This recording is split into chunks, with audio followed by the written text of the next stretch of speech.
picture up there. I That's could okay. put Brent. I was feeling bad because we didn't have a picture of Brent, and then I didn't bring one up for you. Doug Folsom is going to talk to us about leadership for safety and beyond today. So we're excited about that. I'm going to go ahead and throw the ball over to Doug, and so he can take the screen. And this is a timely and important subject that I think all of us can benefit from. Hey, I can see your screen. There it is. Beautiful Alphatown.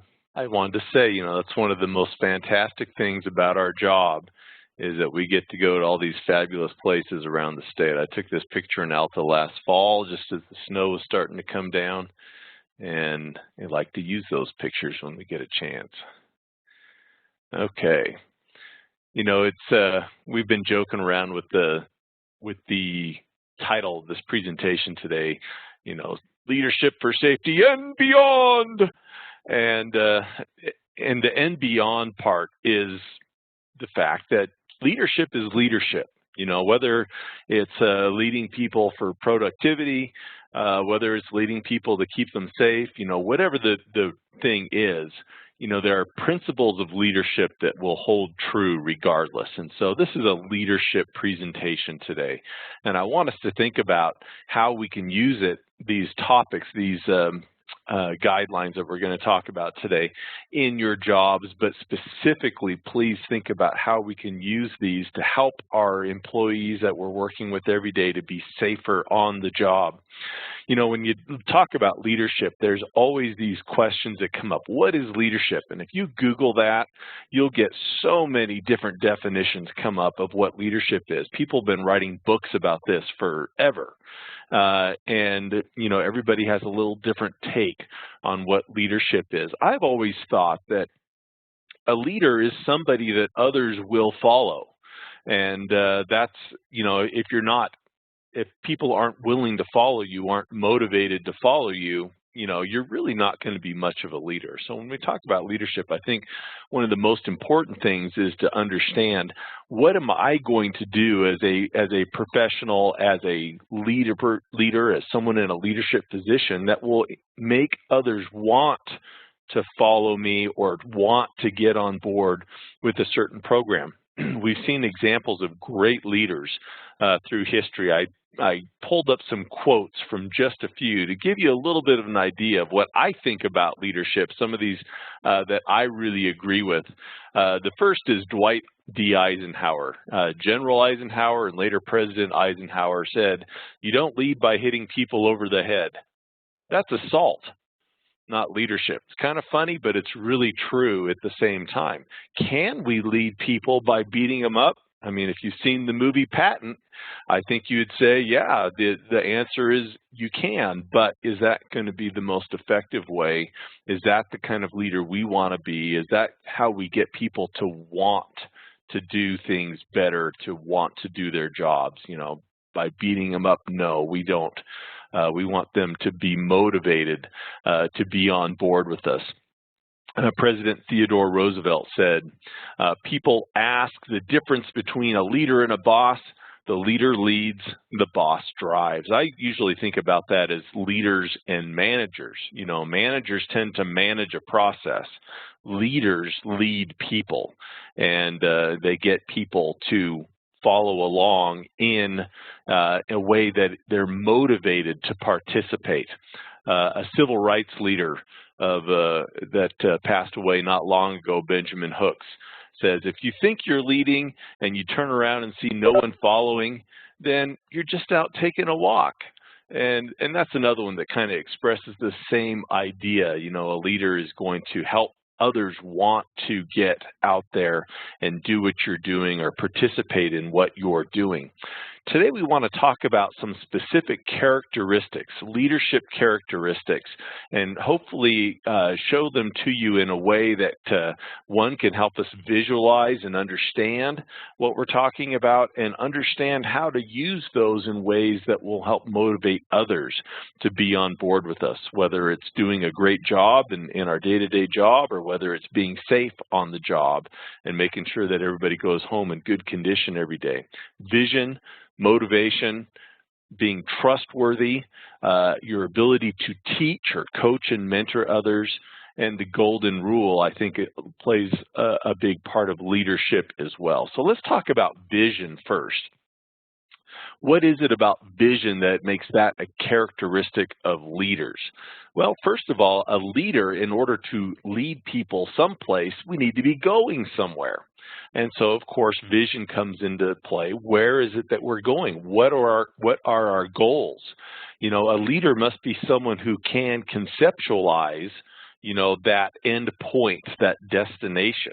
Okay, but you can have people out there who have these visions, you know, but if we can't communicate that vision with others, then it's not going to be effective from a leadership standpoint. Maybe I conceptualize it myself. I see in my own mind what I want to do and how I want to do it, but if I can't help get others to see that same thing, then it's not going to be effective from a leadership standpoint.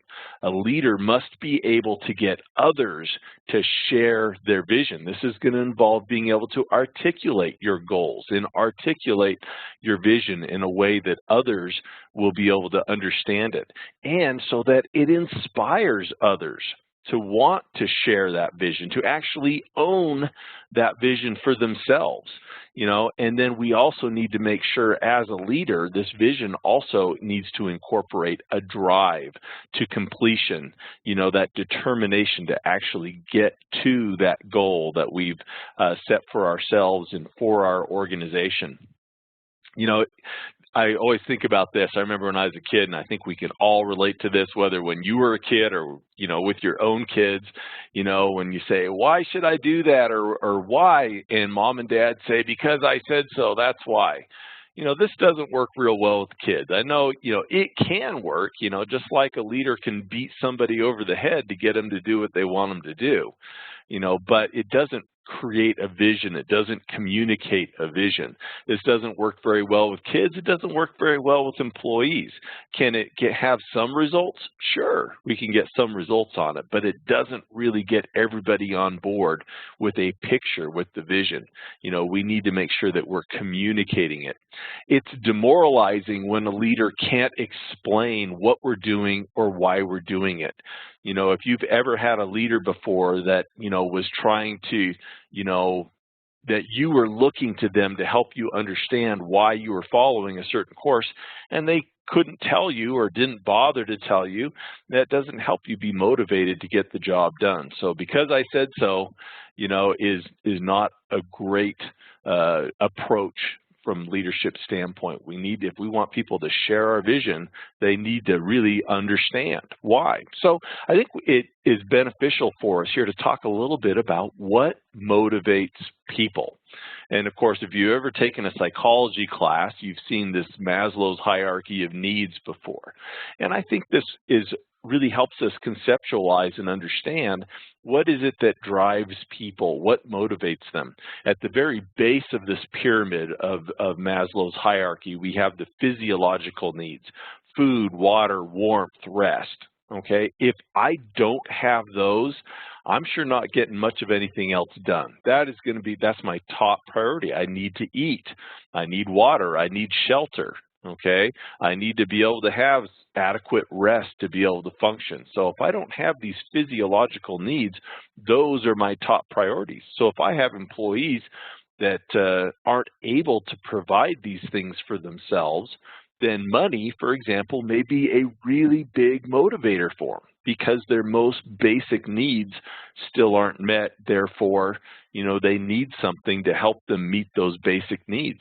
Just above that are your safety needs, security and safety. And of course, this is something we really want to talk about. Employees should be putting a high value on their own personal safety. And I can guarantee you that whether or not they're doing a good job of being safe themselves, if they will perceive whether or not their employer cares about their safety. And that is important to them, whether they believe their employer cares about their safety. When we get above these safety and physiological needs, then we start getting into relationship needs, you know, intimate relationships, friends, esteem, prestige, What is it that I really ultimately want to achieve in life? If there's just no barriers or boundaries, what's the ultimate that I want? This self-actualization. These are motivators for people, especially when the physiological and the basic safety needs are taken care of. These other things, relationship and esteem and self-actualization, are going to be more motivating than money. Money often just kind of represents those basic needs down there. And yeah, money also helps me with some of these other things sometimes, but the importance of money wanes as we progress up this hierarchy of needs. And so what is going to motivate people? Money may be the most important thing, to some people, but not to every people, or every person. In fact, a few years ago, we did at one of our HR summits, we had someone do a presentation on this topic of what motivates people. And it was really surprising to find out that a lot of people, if you ask them what is most important to them, money is like, under 20% of people say that money's the most important thing that they need. When we did this exercise, we found that a lot of people were, wanted praise or recognition, that was really important to them in their jobs. Having a purpose, not just coming to work to punch a clock, but coming to work to achieve something, to be a part of something bigger, to help achieve goals that benefit society. Some people are motivated by being able to develop themselves. Think about that Maslow hierarchy again, that desire to become something that you want to be. Some people care a lot about the work environment. Do I have a comfortable work environment? Do I have a safe work environment? Some people really value teamwork, being able to work together with others, but others like autonomy. They like being able to do things on their own and have a say in how they do their job. For some people, the social aspect of work is very important to them. Some people like having flexibility in how they get the job done, autonomy, or when they get the job done, flexible schedules. And so we see that there is a lot of other things that motivate people besides just money. And not everybody's motivated by the same thing.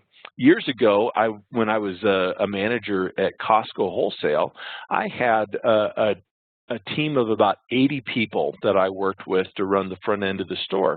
And so as I was trying to help these people improve and progress and get the job done better and more efficiently, I decided I was really going to start, giving people praise. When I saw people doing something good, I would praise them. And if I saw a problem, I'd pull that person aside in private and talk to them about the problem. But I would praise in public. And some people really like that, but not everybody liked that. I had a couple people come to me and say, please don't do that. Don't praise me in front of everybody else. That made them uncomfortable and they didn't appreciate it. And so it's really important to understand what motivates our people. And that is something that we have to figure out on a one-on-one basis with each of them. There's not a blanket that we can throw over everybody. We have to understand what motivates the individuals. If we are going to be able to motivate people, we have to have their trust, and they have to believe us. So trust and credibility is an important leadership characteristic. If you don't trust your leader, if you don't trust your boss or your supervisor, what does that do to your quality of life on the job? It's going to make it really low. And so what motivates you as a leader? Are you building yourself or are you building others? And lots of times we see people, who've achieved this leadership position, and climbing up that ladder has been all about climbing the ladder, advancing themselves to where they want to be. And that does get people ahead. But also, what kind of a leader isn't trying to build others? A great organization requires everyone to be motivated, not just the person at the top of the ladder. Most people aren't motivated to just make you look good. They need to be able to trust you if they're going to help you towards your goals and make those goals their goals as well. Has anyone ever told you, have you ever had a boss, or let's imagine you had a boss that said, and we're going to launch this poll here, Jason. Imagine you had a boss that said to you, I just look out for myself, and you need to just look out for yourself. I look out for number one, so you need to look out for number one. Yes or no, does this make you trust or have confidence in your boss? So let's kind of see how you guys feel about that. Yes, my boss telling me to just look out for myself and he'll look out for himself helps me have trust and confidence, or no, that doesn't help me have trust or confidence. So are you seeing anything come back on that, Jason? Yeah, we're moving along. We're about 32% complete. Okay. I'd kind of like to see how you guys feel before I tell you what I'm going to say. But I'm going to say, while you're answering that question, I don't want to skew anybody's ideas, you know, if you're still answering the question there. But my answer to that is, of course, you know, that does not give me confidence in my boss. If I feel like my boss is just looking out for himself and he tells me I need to, you know, worry about myself, you know, I don't have that trust that if I need that person to back me up, that they're going to be there for me, unless it's, you know, for their benefit as well. So what does that look like? So we've got about a little over half the people have responded, and 50%, 40% said no, 10% said yes, and then the rest have not responded yet. Okay, so no, so 10% said no, that doesn't give confidence, 40% said yes. So we're kind of all on the same page there. And that is, you know, what I would expect. And we got to think about that. Well, that's thinking about my boss. How about those that are responsible to me, you know, as in my job as a manager or a supervisor? What am I doing to help my employees have confidence in and trust in me? That's very important to their happiness. Employees that don't trust, you know, their supervisor, their manager, are going to have a hard time being as happy on the job. So how good is your word? You know, let's talk about some of these things that will contribute to trust and credibility: honesty, integrity, knowledge, ability to communicate, and how reliable you are. So do others trust you? So let's talk about some of these keys that can help us, you know, build trust with others, with us. So always tell the truth. We can't always tell everybody everything. Some things are confidential. You know, we have to be careful about, you know, sharing everything we know. So also transparency is something. What just happened? Just click on Keynote down at the bottom. It'll bring it back up. You probably had a notice come up. This is good for the recording. That was weird. You know, so we talk about transparency, and transparency is important. And people, if they feel there's transparency, they will have more confidence. However, we can't be totally. I mean, there are things that we need to keep in confidence. But people need to feel that we're going to be honest with them. If there's something, a confidence that I have to keep, you know, and somebody wants to know about that, then let them know. You know, that's a confidence I need to keep. I'm not trying to hide something from you, but that there's a reason why that information's confidential. So if people believe that we're telling them the truth, that we're honest with them, that we're transparent, that they know what we know wherever possible, that will help them have more confidence in what's going on. Beware of secrets. You know, if it's really obvious that we're keeping certain things secret, that doesn't build trust. If someone's keeping a secret from me, or if we think that the government's hiding something from us, you know, you think about all these people out there with their conspiracy theories and they think the government's hiding something, you know, that eats away at that ability to have confidence and trust when there's perceived secrets out there. So share information as much as possible. And if you make a mistake, admit it. Don't try to hide it. You know, people will know more often than you think when you're, you know, hiding a mistake. So often, you know, we may go and talk with our employees and we're trying to sell them, you know, some sort of a bill of goods, and, you know, we may not be totally honest with them, and they know it. So often they know that we're sitting there trying to whitewash something, and that does not build confidence or credibility with people. So admit mistakes when they happen. I had a boss one time, and this guy, and I may use him in a couple of examples here, he is my example of what not to do. This guy had done a pretty good job of advancing himself up a corporate ladder, but he hadn't done it through these characteristics of leadership. And in the end, I think unless he's able to change, it will hobble his ability to really achieve his ultimate goals. And just talking about honesty, for example, I'm sitting here working one day, and I had one of my workers, one of my employees was down doing their job, and this supervisor of mine comes up and he's talking to him, and he looks at this employee, my subordinate, doing their job, and he says, "They need to go faster. They're not going fast enough. You need to get down there and you need to light them up. You need to get on their case. You need to tell them they're not going fast enough to go faster." So I went, and I didn't really totally agree with him. You know, I was watching this employee, and I thought they looked like they were doing a fine job. But he was insistent that it wasn't good enough, and, you know, he had more experience and knew more than I did, so I did what I was told. I went down to that employee. I said, "You're not going fast enough. You really need to pick up the pace. We got to get this done." And this employee got all, you know, offended, you know, that I went down and told them, "Hey, you're not going fast enough." And they got really upset. So what did they do? They went to the office to talk to the boss, who just happened to be this person who told me to go light this employee up. So this employee goes in, is talking to the boss, and what does he do? No, he doesn't tell her, "Yeah, Doug was right, you weren't going fast." He doesn't tell her, "Yeah, I told Doug to go light you up." He said, "Oh, okay, I understand. I'll have a talk with Doug and let him know, you know, not to get on your case like that in the future." You know, and that may or may not have helped him build a relationship with that employee, but for me, it put a big division there in between us because he wasn't being truthful. He wasn't being honest. He's telling me one thing and he's telling somebody else another thing, and that erodes that confidence and that relationship that we need to have.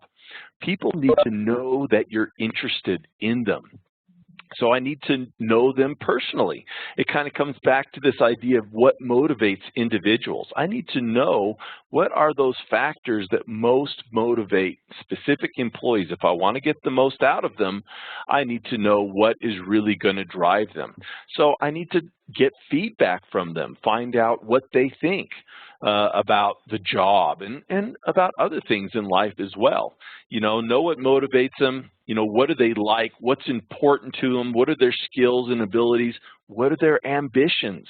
And then get information from them about these things, because that will help me be the best boss for that individual while I help them get where it is they want to go.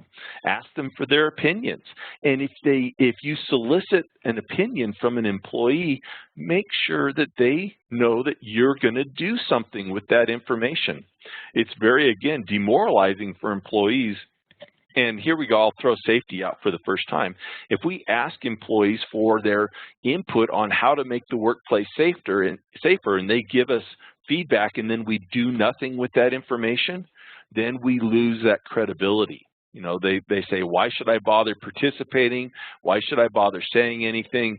Nobody's listening to me," you know, and they don't do anything. Now, is everybody going to give, you know, a recommendation or have an idea that has to be implemented?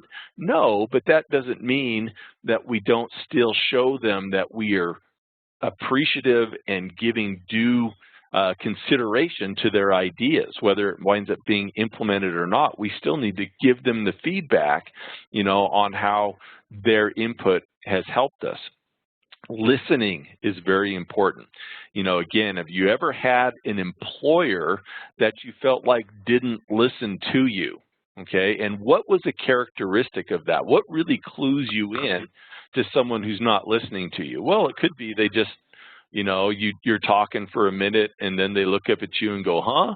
That's kind of obvious. But I think, you know, for leaders, often one of the big things is when they're listening, what are they doing with their mouth?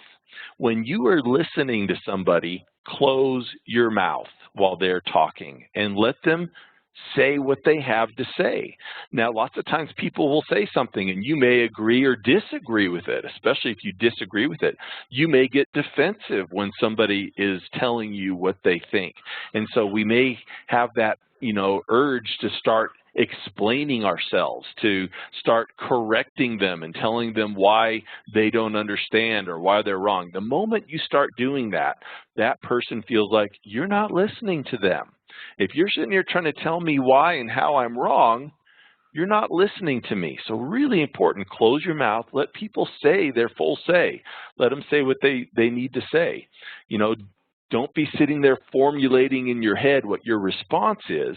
When someone is talking to you, in your mind, you should be interpreting what it is they're trying to say to you, because often the words don't quite communicate what they're trying to say. So instead of thinking, well, how am I going to answer what this person is saying to me, try and interpret what it is that they are communicating to me. And then when they're done, repeat back to them what you understand about what they've just communicated to you. That lets them know that you're not just listening to them, but that you're understanding them. And then you can work from that point to better deal with what is being communicated. Care. People need to know that you care about them. Care about each individual. Help them achieve their proper work-life balance or their goals or whatever it is that they have in their life that they're trying to accomplish. Now, also a part of trust and credibility is being knowledgeable. I think we've probably all had bosses before where we had an opinion that, that guy doesn't know what he's doing. He doesn't know what he's talking about. Well, the truth of the matter is that guy probably knows more than we thought they knew. People need to have trust and need to be able to have confidence that you know what you're talking about. Do your homework. Know what the facts are. Know both sides of the story, before you really get into solving a problem. Know your subject and avoid assumptions. Whenever we make assumptions, well, you know what that does to you and me. So we want to make sure that we're not just jumping to conclusions. Make sure you understand what's going on and be knowledgeable about it. Be knowledgeable about your job. Be knowledgeable about how to achieve your professional objectives and be able to communicate that and share that with others so that they understand. It's very important that people trust that you know what you're doing and that you have a good understanding of what the problems are and how to accomplish the work that needs to be done. Communication is a very key part of all of this. And there is an aspect of communicating in the workplace that I've heard for years and used for years, is that when we're dealing with our employees, there should never be any surprises.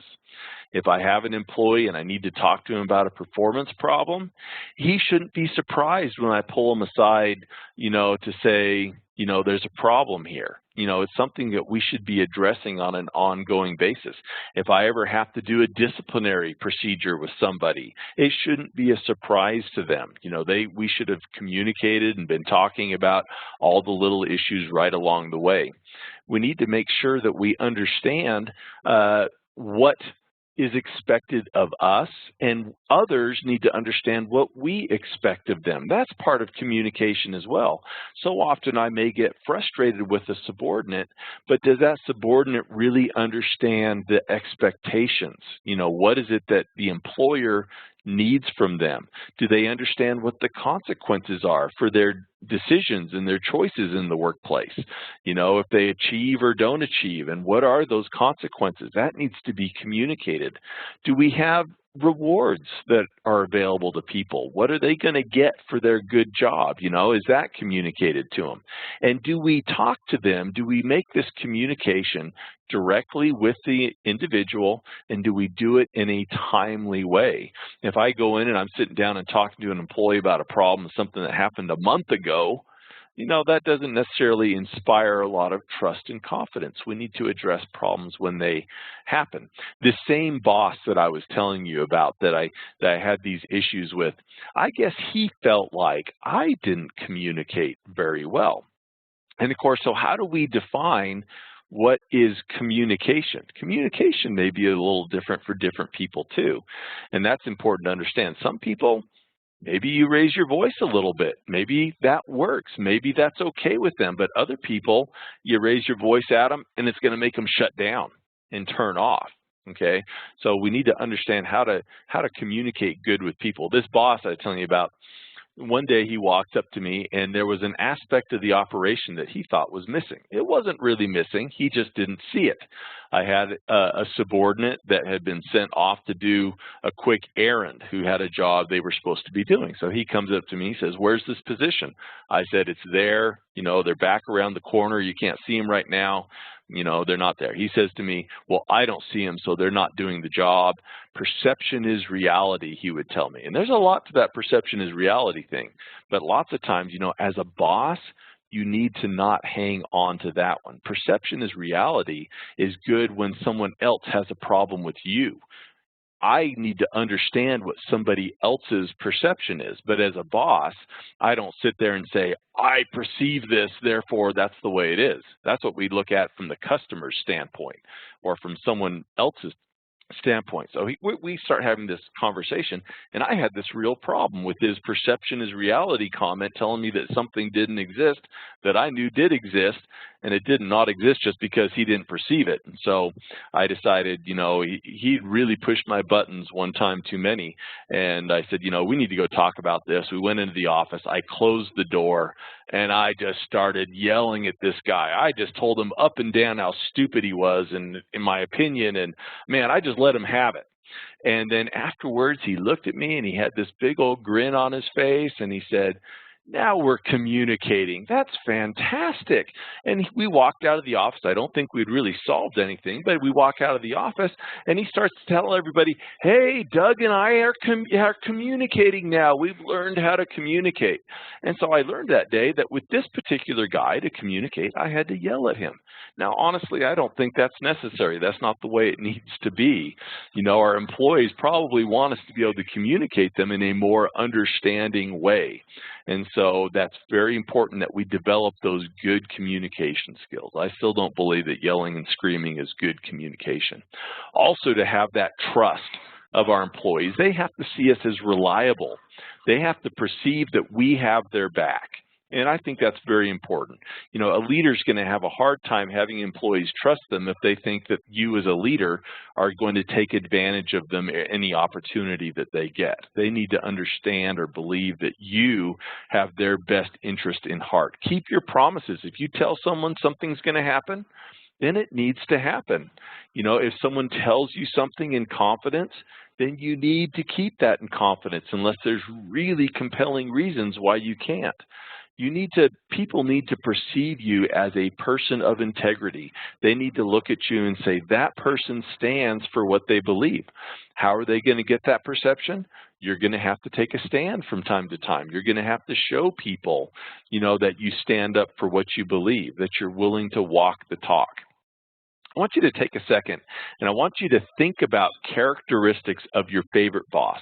If you think back over your entire career, you probably had at least one person that you've worked for that you really respected, you really admired, you really enjoyed working with them. What were those characteristics that that person had? And as you think about that, are they things that we've already talked about today? You know, does it have to do with trust and communication and confidence? And I think we'll probably find that for the most part, the characteristics we're going to come up with are a lot of these things that we've been talking about. You know, do you think that boss was interested in you as an individual? Do you believe that that boss had your best interest at heart? Were you more willing to go the extra mile for that boss because you believed that that person was concerned about you as an individual and because you trusted them and you had confidence in them? And again, I would hope that, you know, the answer to that would be the affirmative, that those things do help us have greater, not just trust and confidence in our bosses, but it's really those things that make up those people that we admire the most. Jack Welch, a well-known executive and CEO, says, before you're a leader, success is all about growing yourself. When you become a leader, success is all about growing others. So that guy that you've seen who's climbed the corporate ladder by stabbing people in the back and by, telling lies and doing whatever they can to just promote themselves, that person, is their success is about them growing themselves, but they are not a leader. People aren't going to just choose to follow that person. When you become a leader, people know that you are there to grow others. And maybe sometimes they don't know it, but you are actually helping them grow and progress. It needs to be about something besides ourselves. It needs to be outside of that box of ourselves. I think the golden rule is a valuable thing here. How do you want to be treated? What do I want from my leaders?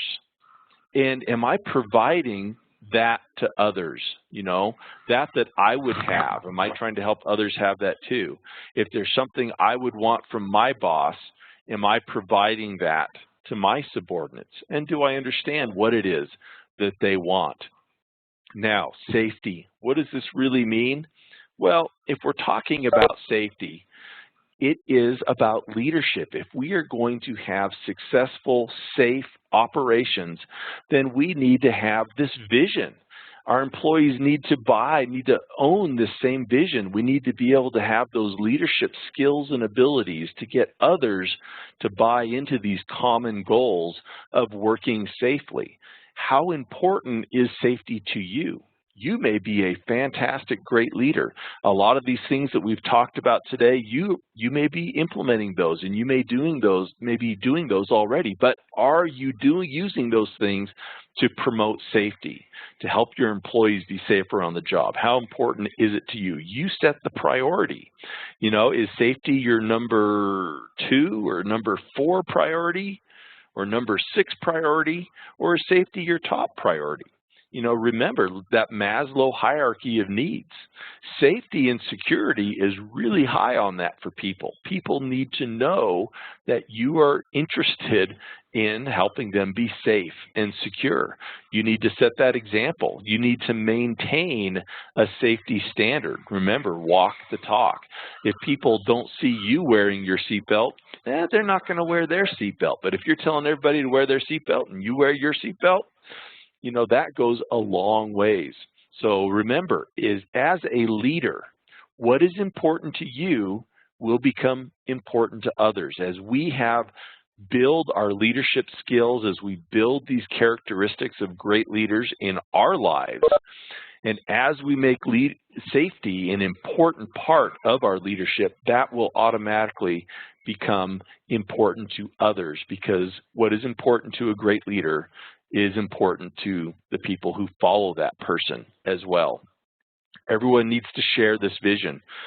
Some simple things that we can do to help promote this is be a stickler on reporting. Make sure that we're not encouraging people to not report. We need to know if there's a safety problem, so we need to be a stickler about getting people to tell us about unsafe situations and unsafe conditions. Or if somebody's been injured, we need to make sure that they tell us about that reporting is a very important part of that. So being a stickler about reporting of safety concerns and safety incidents, will communicate to our employees how important that is to us. Make safety a part of your annual reviews. As I'm sitting down to talk with my employee about their performance and their annual evaluation, if I'm making safety a part of that, how I think they are performing when it comes to safety, if that's part of their annual evaluation, that shows them that that's important to me, and it will become more important to them as well. So in summary, remember, to be good leaders, we need to have a vision, and we need to be able to communicate that vision with others. We need to understand what motivates our employees beyond just money. Giving people more money doesn't really motivate them, to change the way they are unless they're really working on a very low level of that hierarchy of needs. We need to be trustworthy. We need to be transparent, honest, and truthful. We need to walk the talk and show people that we mean what we say. We need to take an interest in individuals and teach them and mentor them and help them become what they want to be. And remember, to get out of that box, it's not just about me, it's about others. How do I want to be treated? Make sure I treat others that same way. So Jason, I don't know if any questions would have come up as we have gone through this morning. Any feedback? So I've got a question, and just before we go into that, please go ahead and type your questions into the chat box there if you have those. Question regarding millennials. How does this apply to the current generation that's coming up? Well, that's really important to understand as well. When we talk about understanding our employees, there are generational differences. The boomer and, the Generation X and the millennials have different social needs. There's different characteristics. There's different people that drive them. And so often we look at, for example, in how people communicate. And as a baby boomer or someone from an older generation, we may look at millennials and go, man, these people, they don't know how to communicate. All they have to do everything through email or text message. What about talking to somebody in person? Honestly, there is value in how the different people from different generations communicate. Now, I need to understand what that value is and how that's important to them. So it is really important when we're talking about millennials to understand that there are things that motivate them more. Millennials, my understanding, what I've seen and read and heard is millennials are less motivated by money because, they didn't grow up in a depression. They didn't grow up hungry. Probably most of them have no idea what it means to do without. So what's important to them is that work-life balance, to be able to do that have time to do the things they want to do. And so often with a millennial, helping them achieve that balance that they're looking for is going to be more motivating to them, than what may have motivated a prior generation. So again, it's important to understand our different employees and where they're coming from, because there will be great differences, generational and individual differences. All right. Thanks, Doug. I appreciate it. The question was just if a copy of the presentation could be sent out. Absolutely. Somehow. Somehow, yeah, we'll drop that we'll set that in a PDF and send that out to everybody so you can use these slides. Happy to do that. I don't see any more questions coming in. Anything else to wrap it up?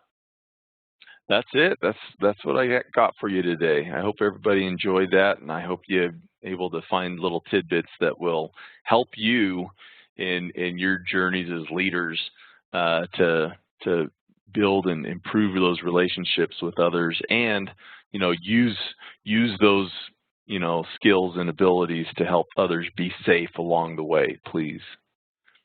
Absolutely. Great, Doug. Great presentation. I appreciate that. I think that that all of us can benefit no matter what our position is, just learning how other people function. So awesome. Thanks so much, folks. I appreciate everybody for attending. And if you have any questions or comments, please go ahead and email those to us, and we're happy to respond. We will be placing this webinar recording up on the website probably this afternoon. Just depends on when we can get that through our IT process. But watch for that. I will send out an email when that's posted up with the slides. So thanks again. Everybody go out and have a safe day. Thanks.